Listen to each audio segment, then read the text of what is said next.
Hello viewers, আসসালামু আলাইকুম। Kitchen of লাভ চ্যানেলের নতুন আরেকটি রান্নার ভিডিওতে আপনাদের সবাইকে স্বাগতম। আজ আপনারা দেখেই বুঝতে পারছেন আপনাদের সাথে আমি কি রেসিপি শেয়ার করব। হ্যাঁ বন্ধুরা, শীতকালে এরকম একটা সবজি খিচুড়ি যদি আমাদের সকালের নাস্তায় কিংবা দুপুরে থাকে তাহলে কিন্তু আর কোনো কথাই নেই। তো আজকের খিচুড়িটা আমি কিভাবে রান্না করেছি তা আপনাদের সাথে একটু শেয়ার করব। তো চলুন আজকে রান্নাটা শেয়ার করি। আমি প্রথমে চুলায় একটি প্যান বসিয়ে দিলাম এবং এখানে দিয়ে দিলাম 1 কাপ পরিমাণ মুগের ডাল।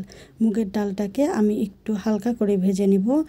মুগের ডাল থেকে একটা মিষ্টি গন্ধ আসা পর্যন্ত ডালটাকে আমি ভাজবো। চুলার আঁচটাকে মিডিয়ামের থেকে একটু কমে রেখে 2 থেকে 3 মিনিট ভেজে নিলেই ডালটা রেডি হয়ে যাবে। তো আমার ডালটা কিন্তু ভাজা হয়ে গিয়েছে। এখন আমি ডাল ঠান্ডা পানিতে ভিজিয়ে রাখবো 20 থেকে 25 মিনিটের মতো। এই ডালের সাথে এখন আমি দিয়ে দিব আরও 1 কাপ পরিমাণ মসুরের ডাল। দুটো ডালই আমি 20 থেকে 25 মিনিট ভিজিয়ে নেব, এতে করে রান্নার সময় ডাল তাড়াতাড়ি সিদ্ধ হয়ে যাবে।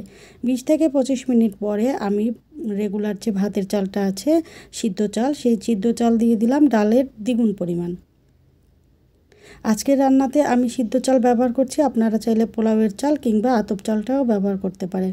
তো চাল ডাল আমি বেশ ভালোভাবে পরিষ্কার করে নিয়েছি। এখন আমি এখানে নিয়েছি বেশ কিছু সবজিগুলোকে আমি কেটে ধুয়ে পরিষ্কার করে নিয়েছি সিম, গাজর, আলু, মিষ্টি কুমড়া এবং ফুলকপি। আপনারা চাইলে এখানে সবজির পরিমাণটা একটু বাড়িয়েও নিতে পারেন এবং আরও 2-1টা সবজি অ্যাড করতে পারেন। তো এখন মূল রান্নায় চলে যাই। আজ আমি রান্নার জন্য একটা বড় পাতিল ব্যবহার করছি।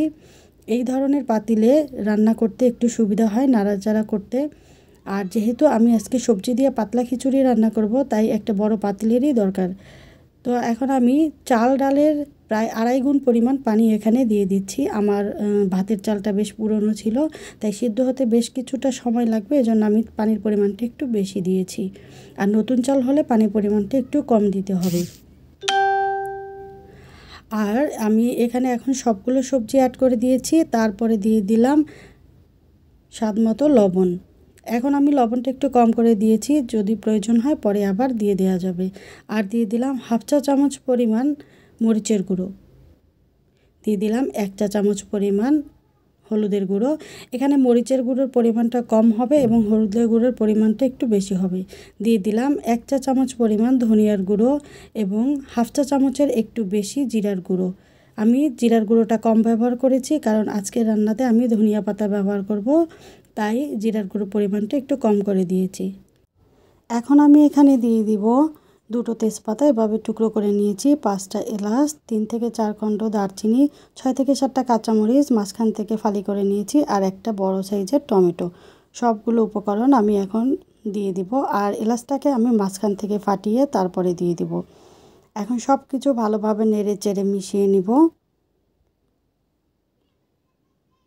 এবং ঢাকনা দিয়ে ঢেকে এটাকে বলক আসা পর্যন্ত অপেক্ষা করব। চুলার আঁচটাকে অবশ্যই মিডিয়াম হিটে রাখতে হবে। তো যখন এভাবে বলক চলে আসবে তারপরে আমি এখানে দিয়ে দিব 1.5 টেবিল চামচ আদা এবং রসুন বাটা। আদা এবং রসুনের পরিমাণটা একদম সমান সমান ছিল। তারপরে ভালোভাবে নেড়েচেড়ে মিশিয়ে দিব এবং এটা ঘন হয়ে আসা পর্যন্ত রান্না করব। আর চুলার আঁচটাকে কিন্তু অবশ্যই মিডিয়াম হিটে রাখতে হবে। তো আমি একটু টেস্ট করে দেখলাম যে এখানে লবণের পরিমাণটা কম হয়ে গিয়েছে, তাই আমি আরও কিছুটা লবণ অ্যাড করে দিলাম। এই সবজি খিচুড়িটা কিন্তু ভীষণ হেলদি এবং খুবই কম মশলায় রান্না করা হয় বলে কিন্তু খুব একটা সমস্যা হয় না। যাদের অ্যাসিডিটির প্রবলেম আছে তারা অনায়াসে এই সবজি খিচুড়িটা খেয়ে নিতে পারবেন। তো খিচুড়িটা এক চুলায় হতে থাক, ততক্ষণে আমরা খিচুড়ির জন্য একটা ফোড়ন রেডি করে নিই। আমি চুলায় অন্য একটি প্যান বসিয়ে দিলাম এবং এখান দিয়ে দিলাম পরিমাণ মতো তেল দিয়ে নিয়ে তারপরে আমি 3টা শুকনো মরিচ দিয়ে দিলাম। আপনারা চাইলে শুকনো মরিচের পরিমাণটা আরও একটু বাড়িয়ে দিতে পারেন।